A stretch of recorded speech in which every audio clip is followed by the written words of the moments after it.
Welcome back to my project. This is Eric. The device I'm holding is a 2.1-inch round display. A magnetic encoder knob allows input from the user, so you can trigger an event by rotating the white area around the device. Also, please refer to the previous video for the specifications of this device if you need it. Let's take a look at the animations for a moment together. How about the animations I prepared? Is that great? What I'm using is neither GIF, GIF, nor JPEG, but Rotary. I think this is the type of animation we will use on microcontrollers. In this video, let's talk about a very interesting topic, animation. As you know, microcontrollers have relatively slow clock speeds and very small RAM. That's why drawing an image to the screen is also not that easy. Of course now, thanks to the great graphics library, we can draw any images or any graphics you like on the connected display with microcontrollers. But animation is totally different. GIF files are typically the most commonly used in animation. However, GIF files have a large file size. If we put a single GIF file in Flash on your microcontroller, you can do almost nothing. It also takes time and memory to extract each frame from a GIF file. That's why it's not a good idea to play an animation with a GIF file on a microcontroller.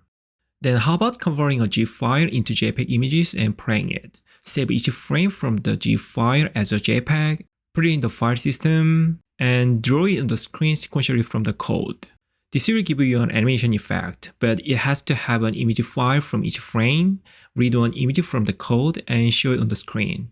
And also JPEG doesn't support transparency, so I don't think this is a good solution either. The new solution is using a Rotary file. A Rotary is a JSON-based file format. This basically means that it's a file that stores data about the animation as text. They scale up or down without losing quality, they are super lightweight, and they work on almost any device. Let's take a look at Rotary animation. The point of the Rotary animation is super light. Let's say the same animation is made in the form of Rotary, GIF, and PNG Sequence. The Rotary animation file can be created with the smallest file size. Also, a Rotary file is in JSON format. JSON files are very effective in managing file size and CPU optimization. Also, the payload is much smaller than in other formats. This is an essential part of a device that lacks resources. Of course, if you are a front-end or mobile application developer, this may not matter. I'm talking about what you have to consider when you need this animation effect in a resource-deprived environment such as an embedded.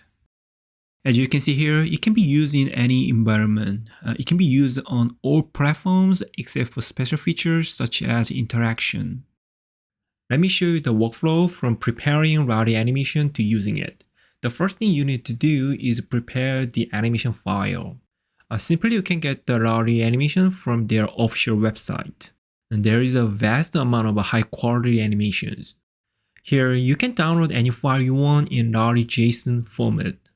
For general web or mobile development, other types are possible, but currently only Rotary JSON is available for embedded system use. Or you can create your own animations. Rotary has plugins for many types of programs. So you can easily create animations using other graphic programs like Adobe After Effects and export them in Rotary JSON format. This is a loading animation I made by following a tutorial video in Adobe After Effects. It's a 2-second animation and it just has movement and rotation, very simple. If you have created an animation like this, you can export it in JSON format with the Rotary plugin. Here you have two options. You can upload it to your account in Rotary or just download the JSON file locally.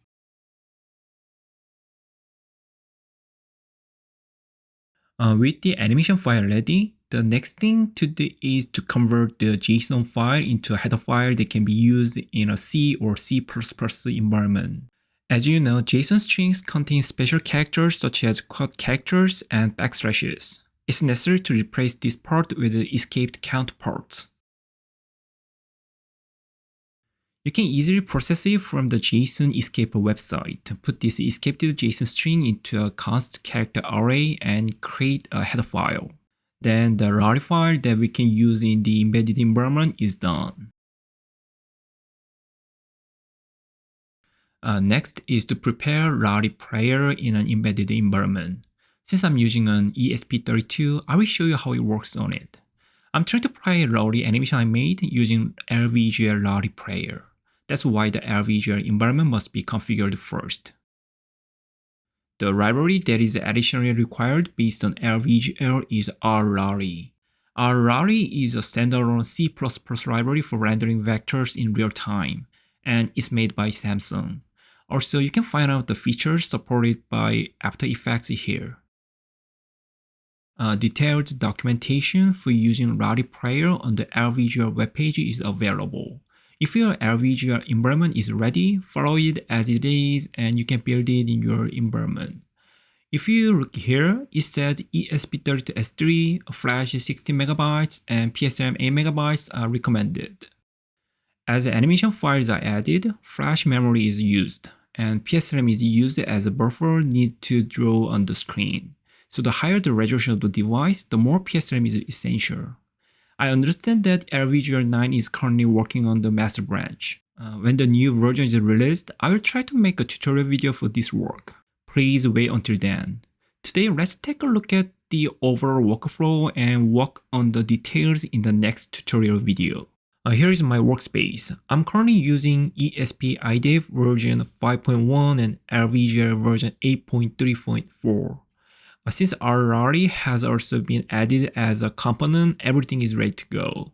Now what I needed to do is copy the loading animation file that I just created into the project and include the loading header file.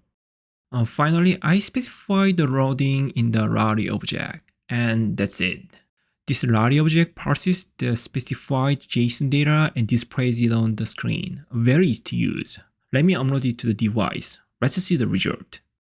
The Rotary animation is playing on the device. I'm so happy with this. As you can see here, it's being played on the screen as I made it in After Effects. Pretty cool. Honestly, it's not optimized yet, so it plays a little slower. The GFX library also needs to be changed and there is still a lot of work to be done. Nevertheless, this is great and I think it could be a very good solution. In an embedded environment, animation effects are usually drawn with code. And it's difficult to expect high quality results because making code for animation takes too much time and is very difficult. But with this workflow, things are different. As a developer, I'm not good at design work, so I can borrow the power of an animator. It means I can work with the results created by an animator who is a very professional in making animations. Animators produce high quality animations. Developers can take this and use it in their systems. I believe this is a way to take MCU graphics to the next level. Do you agree with me? I hope so. That's it for today. I will do my best to share the project using this. This video also became a longer video than I thought. Thank you for watching. See you on the next project.